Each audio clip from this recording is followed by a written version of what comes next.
السلام عليكم.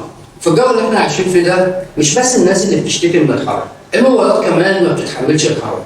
وكنا اتكلمنا في فيديو قبل كده عن اضرار الحراره او اضرار السخونه اللي ممكن تعملها في الموبايل بتاعك، وكنا شرحنا بالتفصيل كل الاضرار او الحاجات اللي ممكن تحصل في الموبايل بتاعك بسبب السخونه.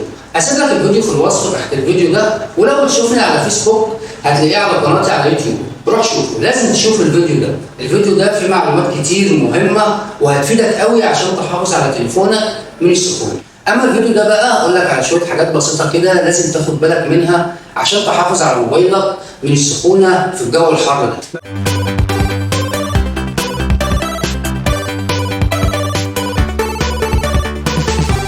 مبدئيا كده قبل ما نتكلم في اي حاجه خليني اوضح لك حاجه ممكن تكون غايبه عنك.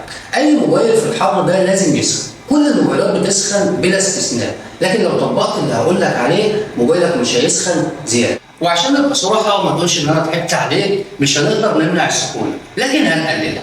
تابع بس معايا الكلام اللي هقوله لك وطبقه. اول حاجه هقول لك عليها او هتكلم معاك فيها هي الشحن او طريقه الشحن.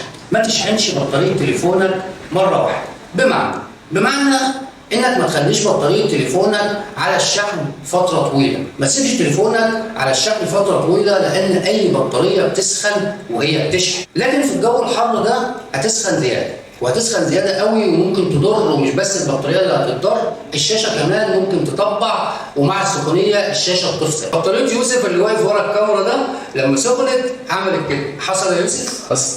وجاب لي امبارح الموبايل وجالي الموبايل الشاشه سايبه وعايزين نلزق الشاشه. طب يا يوسف ايه اللي عمل فيها كده؟ قال لي ما اعرفش. طيب التليفون اتزنق في جيبك يا يوسف؟ لا. طيب امال ايه؟ الجهاز بيسخن؟ قال لي بيسخن بيولع. عرفت بقى السخونيه بتعمل ايه؟ ما تخليش تليفونك يسخن. وحاجه كمان عايز اقول لك عليها، معلش اتعب شويه، ولما تيجي تشحن تليفونك شيله من الجراب. الجراب بيكتم التليفون وبيخليه يسخن، ومع الشحن هيسخن زيادة. وحاجه كمان برضو عايز اقول لك عليها عشان خاطر انا نسيت، لما تيجي تشحن تليفونك ابقى هاته جنبك. ما هو اكيد انت مش هتسيب المروحه وتروح تقعد في الحر، ابقى هات تليفونك جنبك جنب المروحه او تحت المروحه عشان ما تسيبوش يشحن في الحر، عشان برضه ما يسخنش زياده. كل دي حاجات بسيطه او انت ممكن تشوفها بسيطه، لكن في الحقيقه الحاجات دي بتضر. واللي انت ما تعرفوش بقى ان معظم اعطال الموبايل بتبقى بسبب حاجات بسيطه او حاجات انت بتشوفها بسيطه او مش مضره. وده لان خبرتك قليله شويه في الموبايل او ما عندكش خبره في تقنيه الموبايلات، فبتشوف الحاجات دي بسيطه او مش مضره او ممكن ما تضرش. لكن الحقيقه الحاجات البسيطه دي هي اكتر حاجات بتتسبب في اعطال الموبايل، وانت فاكر اصلا ان دي حاجه بسيطه وما تضرش. ركز في الحاجات البسيطه، دايما التفاصيل الصغيره دي هي اللي بتفرق في كل حاجه، وهي دي قاعده ثابته في اي حاجه مش في الموبايلات بس. وحاجه كمان برضه عايز اقول لك عليها، ما تسيبش تليفونك في الشمس. بشوف ناس ممكن يكون بيشتغل او بيعمل اي حاجه وسايب تليفونه في الشمس، او يكون سايبه في مكان والشمس تيجي عليه وهو ما بيهتمش.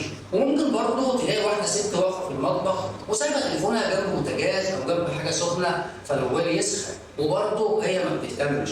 وبرضه ممكن تلاقي واحد قاعد على الموبايل بتاعه بالليل كده على السرير قبل ما ينام شويه، يلعب في الموبايل، يلعب لعبه او بيعمل اي حاجه في الموبايل، ولما يجي ينام بيحط الموبايل تحت المخده وينام على المخده، والمخده تكتب الموبايل والموبايل بيسخن وهو برضه ما يهتمش. يا جماعه اهتموا بالحاجات دي، الحاجات البسيطه دي بتفرق.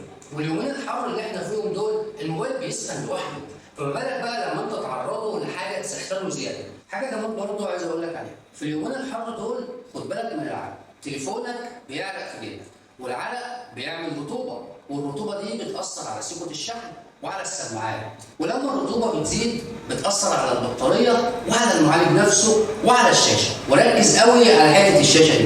معظم الموبايلات اللي بتلاقي فيها نقط او تعريق في الشاشه ده بسبب العرق، بسبب ان صاحبه بيبقى قاعد في مكان حر وبيسيب الموبايل في جيبه فبيعرق، والعرق بيعمل نقط تحت الشاشه. كل الحاجات الشاشات اللي بتشوفها معرقه دي بسبب العرق والسخونه. هرجع برضو تاني واقول لك لازم تشوف الفيديو اللي قلت لك عليه في الاول.